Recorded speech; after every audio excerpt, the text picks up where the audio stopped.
On the night of January 28, 2022, Canton, Massachusetts was hit by a blinding blizzard. By the next morning, Boston police officer John O'Keefe lay frozen to death in the snow, found on the front lawn of a house belonging to a fellow cop. The official explanation came together almost immediately. Investigators determined that O'Keefe's girlfriend, Karen Reed, drove him to the house after a night of drinking, backed her SUV into him in a rage, and drove away. The physical proof for this claim rested heavily on the back of Reed's vehicle.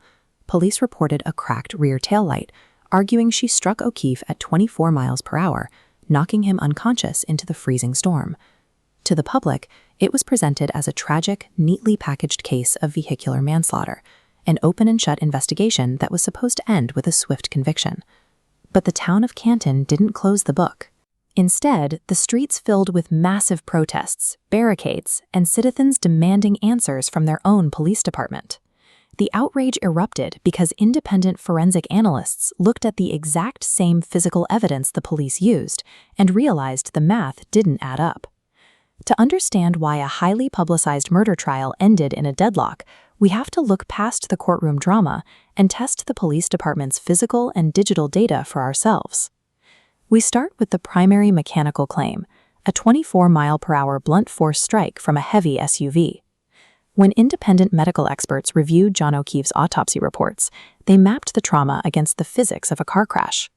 This medical schematic compares expected SUV injuries against reality.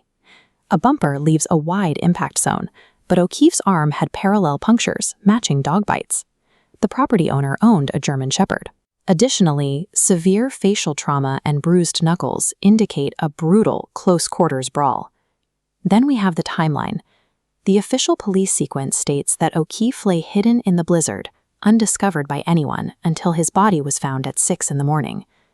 During the trial, forensic experts extracted cellular data from the phones of the people who were inside the house that night.